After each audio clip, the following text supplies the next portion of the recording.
She became another man's wife by mistake, though she never planned to get married that same day. Her name was Sandy.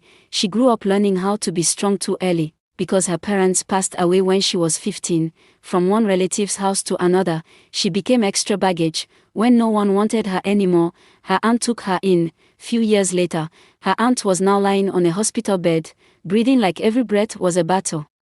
"My daughter," her aunt whispered, pulling Sandy close. "If anything happens to me, promise me you will not suffer. No, please, nothing will happen to you. You are all I have right now," Sandy whispered, tears falling. "I have already arranged something for you," the woman said weakly. Before Sandy could ask questions, the doctor rushed in. "Time is running out," he said. "You have to sign the papers for us to commence treatment on her." "Okay, sir, where's the papers?" Sandy whispered with fear. "Nurse is coming with it right now," the doctor said. Outside the hospital, a rich, handsome man in black stood quietly. His face was unreadable, but his name was Raphael Malik. The nurse came in with the papers and said to Sandy, "Please sign here. It's just consent for your aunt's treatment." Sandy signed without looking at the content. 2 days later, her aunt passed away. Sandy cried heavily because she was the only one that took her in when the world abandoned her. The funeral was big, too big for a poor woman who sold fabrics in the market. Rich men in black suits and expensive cars was everywhere. Sandy felt lost. After the burial, a lawyer approached her. "Mrs. Sandy Malik," he said respectfully. Sandy laughed through her tears. "You are mistaken. I'm not married." The lawyer looked confused. "I was told that you signed a marriage registry at the hospital," he said calmly. "And you are legally married to Mr. Raphael Malik." Sandy's world stopped. She turned slowly and saw Raphael standing behind her, watching her like she was a stranger or a problem. "I don't know what you are talking about," she whispered. "I only signed the papers given to me by the nurse for my aunt's treatment at the hospital. I never knew it was a marriage papers. Neither did I have any other option," Raphael said. Her relatives supported Raphael and told Sandy she should count herself lucky for being married to Raphael, mistakenly, because he is a rich man. That night, Sandy was taken to Raphael's mansion. "You can stay here," Raphael said. "I will not touch you. Because this marriage means nothing to me." "Then why did you accept it?" Sandy asked with a shaking voice. "Because my mother wanted me married before she traveled out," he said. "Your aunt knew this. She planned it with my mom." Sandy's heart broke again, this time in a different way, because she has just realized that she was a planned and mistake wife at the same time. The next day, Raphael and Sandy ate on the same table, slept in the same house but lived in different worlds. At night, Sandy cried into her pillow and started planning on how to leave the mansion, though she has nowhere else to go. Her aunt's house was already taken by their relatives, but slowly, she noticed things. Raphael never shouted or insulted her. Every time she cried, he stood outside her door listening. One night, she fainted in the kitchen. When she woke up, Raphael was sitting beside her bed in the hospital. "You didn't eat all day," he said quietly. "No one has cared like this in years," Sandy replied. Their eyes met, but Raphael said nothing. The next morning, Raphael left a note on the table. "I'll be late." Sandy stared at it for a long time. It wasn't love, but it was kindness. And sometimes, kindness feels like love when you've been alone for too long. That night, Sandy cooked his favorite meal by mistake. "How did you know my favorite meal?" Raphael asked. "I didn't know. I just cooked food." Raphael smiled. For the first time, they ate and went to their rooms. One quiet afternoon, while cleaning the rooms, she noticed a brown envelope inside a drawer. Raphael had left in a hurry that morning and forgot to lock the drawer. Her hands shook as she opened it. Inside were legal papers, marriage documents, with both Raphael and Sandy's signatures and names. Then, one paragraph written in bold. Sandy read it once and her chest tightened. "In the event of separation initiated by the wife within 3 years, the wife would pay the money that was borrowed by her aunt but with Sandy's name and signature." Sandy kept reading, and then she saw a massive money, one that didn't belong to her, but she remembered helping her aunt to sign the papers. The day they borrowed money from Raphael's mother, if she left the marriage before 3 years, the debt would become hers, and it's enough to destroy her life forever, because she doesn't even have something doing. Sandy dropped the papers. Her aunt's words echoed in her head. "I have already arranged something for you." tears streamed down her face. Why would you do this to me? She whispered. For the first time, Sandy felt trapped and helpless. That night, she watched Raphael from across the dining table. As he talked on the phone, his voice sounded tired. I'll handle it, he said, just give me time. Sandy realized the truth. Her aunt didn't just arrange a marriage. She protected Raphael and used Sandy as the shield. Sandy found out that if Raphael left the marriage before 3 years, he would lose access to his parents' properties and all his inheritance, because his mother wanted him to get married early as the only son. By morning, Sandy made a decision. She would leave, but not yet, since she was not the only one trapped in the marriage. Weeks passed. Raphael changed in small ways. He started coming home earlier, asked if she ate, and noticed when she was quiet. One evening, rain trapped them inside. They sat in the living room watching television as the rain hit the windows. I never thanked you, Raphael said suddenly. For what? Sandy asked. For staying, he replied. You could have run. If I did, she said softly, would you stop me? Raphael didn't answer, but his silence said everything. Sandy fell sick, shaking. Raphael carried her to the hospital himself. He didn't leave her side. He wiped her face and held her hand, begged the doctor to do something. Please, he whispered, not knowing she could hear. I can't lose you. Sandy turned her face away so he wouldn't see her tears. Because that was the moment she realized that Raphael was falling in love. And she was planning to disappear, because she believed everything about Raphael is a mistake. After that night, Sandy became careful. She laughed less, spoke softly and pulled back just enough. When Raphael brought her flowers, she thanked him, but placed them far away. When he asked about her dreams, she said she didn't have any. She was preparing her heart. Living would hurt and staying would destroy her.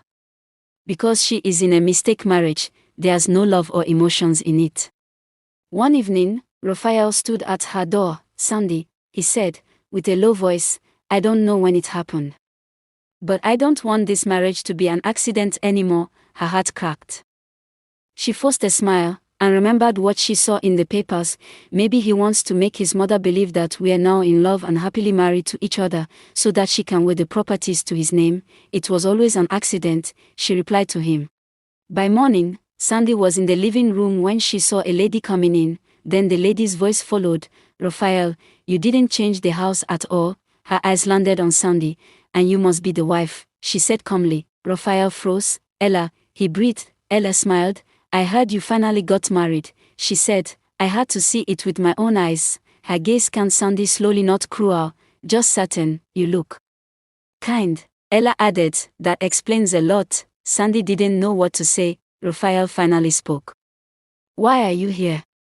I came to tell you goodbye, properly this time. The room felt too small. That night, Sandy couldn't sleep. She remembered every moment she had shared with Raphael. Now she knew. She was living in another woman's shadow. The next day, Ella found Sandy alone. You should leave, Ella said gently. Sandy stiffened.